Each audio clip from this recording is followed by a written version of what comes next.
Halo sahabat Cek Faktate, kembali lagi bersama kami di channel yang selalu menyajikan informasi terkini, analisis tajam, dan fakta menarik seputar dunia olahraga. Pada kesempatan kali ini, kita akan membahas sebuah kisah besar yang sedang ramai dibicarakan, terutama bagi para pecinta sepak bola tanah air. Ya, ini adalah tentang perjalanan karir seorang pemain andalan timnas Indonesia, Jay Itzes, yang baru saja resmi pindah dari Venezia ke Sassuolo pada bursa transfer musim panas ke 2025.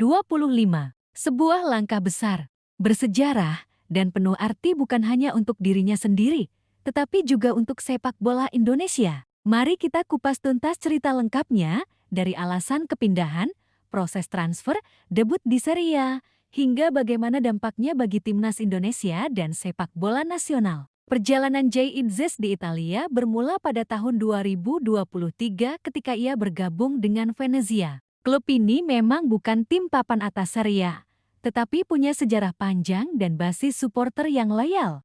Di Venezia, Itzes menemukan panggung untuk menunjukkan kualitasnya sebagai bek tengah modern yang tangguh, disiplin, dan memiliki visi bermain yang jelas. Selama 2 musim, ia mencatatkan total 66 penampilan resmi dan bahkan mampu menyumbangkan 5 gol, sebuah catatan yang cukup impresif untuk seorang pemain bertahan. Gol-gol tersebut tentu tidak lahir dari kebetulan, melainkan hasil dari kemampuannya membaca situasi bola mati, keberanian naik ke depan, dan insting menyerang yang terasa sejak lama. Bersama Venezia, ia menjadi sosok yang diandalkan, bukan hanya karena kemampuan bertahan, tetapi juga karena kepemimpinan dan ketenangannya di lapangan. Namun, dunia sepak bola profesional memang penuh dinamika. Tidak ada yang abadi. Bagi klub seperti Venezia, mempertahankan pemain berkualitas tinggi seringkali sulit jika ada tawaran menarik dari tim lain, terutama tim Serie A. Pada musim panas 2025, momen itu pun datang. Sassuolo, klub berstatus promosi yang baru saja kembali ke Serie A, datang dengan tawaran konkret untuk mendapatkan jasa Itzes. Nilai transfer yang mereka sodorkan tidak main-main, mencapai 8 juta euro atau setara dengan 151 miliar rupiah. Angka ini tentu sangat besar bagi Venezia, sebuah klub yang dikenal tidak memiliki dana sebesar raksasa Serie A lainnya. Tawaran ini menjadi godaan yang sulit untuk ditolak. Direktur olahraga Venezia, Filippo Antonelli, kemudian angkat bicara secara belak-belakan mengenai alasan klub melepas Jay Itzes. Menurutnya, keputusan ini bukanlah kejutan. Sebab, baik Jay Itzes maupun Nicolosi Caviglia, rekan setimnya, memang sudah menyampaikan keinginan untuk pergi.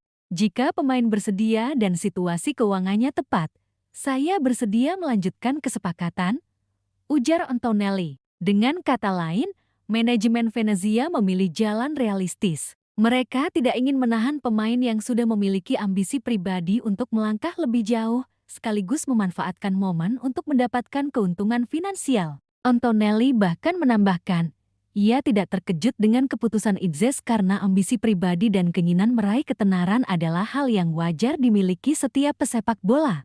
Apalagi, Itzes memang punya mimpi besar bermain di Serie A, kasta tertinggi sepak bola Italia. Maka ketika Sassuolo datang dengan tawaran signifikan, semua pihak setuju bahwa inilah saatnya sang bek melangkah ke panggung yang lebih besar. Keputusan ini sekaligus menunjukkan bagaimana hubungan antara klub dan pemain harus dijaga dengan keseimbangan. Venezia merasa sudah mendapatkan kontribusi maksimal dari Itzes selama 2 tahun, sementara sang pemain pun sudah memberikan segalanya untuk klub. Saat kesempatan emas itu datang, tidak ada alasan untuk menghalangi. Bagi Venezia, ini bukan hanya soal melepas pemain penting, tetapi juga soal menjaga reputasi klub sebagai tempat yang memberi jalan bagi pemain untuk berkembang dan naik ke level lebih tinggi. Bagi Jay Itzes sendiri, ini adalah langkah yang akan menguji sejauh mana kemampuannya bisa bersinar di level kompetisi yang jauh lebih ketat. Sassuolo sendiri bukanlah klub asing di Serie A. Mereka dikenal sebagai tim yang berani bermain terbuka,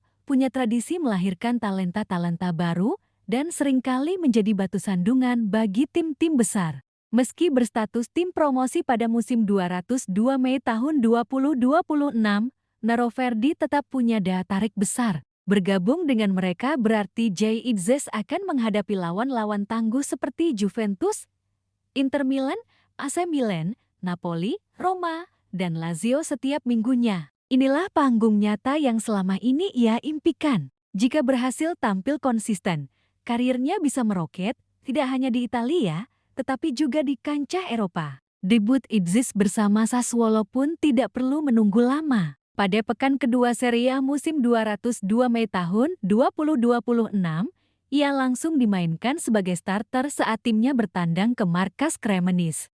Meski Sassuolo akhirnya kalah 2-3, debut itu menandakan satu hal penting, kepercayaan penuh dari pelatih. Idzis tidak didatangkan hanya untuk duduk di bangku cadangan, melainkan benar-benar untuk menjadi pilar utama lini belakang. Sebagai pemain baru, langsung dipercaya tampil sejak awal adalah bukti betapa Sassuolo menaruh harapan besar kepadanya. Laga kedua pun segera tiba, dan kali ini hasilnya lebih manis. Pada pekan ketiga, Sassuolo menghadapi Lazio, salah satu klub besar Serie A. Dalam pertandingan itu, Idzis kembali diturunkan sebagai starter. Ia tampil solid sepanjang laga, memimpin rekan-rekannya di lini belakang, dan ikut menjaga gawang timnya tetap aman dari gempuran lawan. Hasilnya, Sassuolo sukses meraih kemenangan 1-0 yang sangat berharga. Bagi tim promosi, mengalahkan tim sekelas Lazio bukanlah perkara mudah. Dan di balik kemenangan itu,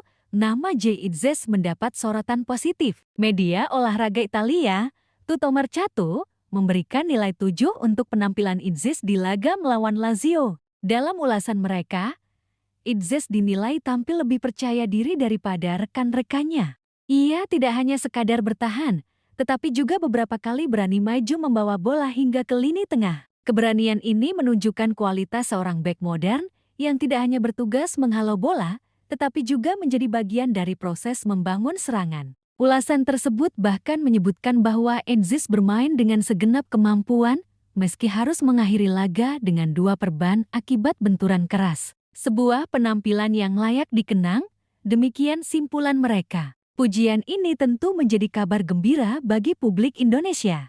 Bagaimana tidak, seorang pemain yang kini menjadi bagian dari timnas Garuda mampu mendapat apresiasi di salah satu liga terbaik dunia. Ini adalah bukti bahwa kualitas pemain Indonesia, baik yang lahir di dalam negeri maupun yang berdarah Indonesia di luar negeri, bisa bersaing di panggung besar jika diberikan kesempatan. Idzis kini bukan hanya milik Sassuolo atau Venezia, tetapi juga menjadi representasi kebanggaan bangsa di kancah internasional. Bagi Sassuolo, kehadiran Idzis memberikan harapan baru. Sebagai tim promosi, target utama mereka tentu bertahan di Serie A. Untuk itu, lini belakang yang solid menjadi kunci. Idzis diharapkan bisa menjadi pemimpin, bukan hanya dari sisi teknik, tetapi juga dari sisi mental. Pengalaman 2 musim bersama Venezia dan keberaniannya menghadapi lawan-lawan tangguh jelas akan membantu Sassuolo menghadapi persaingan sengit. Dari 3 laga awal, Sassuolo baru mengemas 3 poin dan duduk di posisi ke-14 klasemen. Tetapi perjalanan masih panjang, dan kontribusi Idzis bisa menjadi faktor penting untuk mendongkrak posisi mereka. Namun, tentu saja tantangan besar menanti. Serie A bukan liga sembarangan. Ini adalah kompetisi dengan tradisi pertahanan paling disiplin di dunia. Para striker dan playmaker di liga ini terkenal cerdas, agresif, dan bisa menghukum kesalahan sekecil apapun. Idzis harus menjaga konsistensi, meningkatkan pemahaman taktik, dan beradaptasi dengan ritme tinggi kompetisi. Jika berhasil, namanya bisa semakin melambung. Tidak menutup kemungkinan, klub-klub papan atas akan meliriknya di masa depan. Bagi timnas Indonesia, kepindahan ini adalah kabar baik sekaligus harapan besar. Bermain rutin di Serie A akan mengasah kemampuan Idzis menghadapi lawan-lawan berkualitas. Pengalaman itu akan ia bawa ketika kembali membela Garuda di kualifikasi Piala Dunia ke-2026. Indonesia yang kini diasuh oleh Patrick Kluivert tentu membutuhkan pemain-pemain dengan pengalaman internasional tinggi. Idzis bisa menjadi benteng kokoh yang memimpin lini pertahanan sekaligus memberi kepercayaan diri bagi rekan-rekannya. Bayangkan, seorang pemain yang rutin menjaga striker-striker top dunia kini mengenakan jersey merah putih untuk menghadapi rival-rival di Asia. Ini jelas sebuah keuntungan besar. Selain itu, kisah Idzis juga memberi inspirasi bagi generasi muda Indonesia. Ia membuktikan bahwa jalan menuju panggung besar bukanlah hal yang mustahil. Dengan kerja keras, disiplin, dan keberanian mengambil peluang, pemain Indonesia bisa menembus kompetisi elit.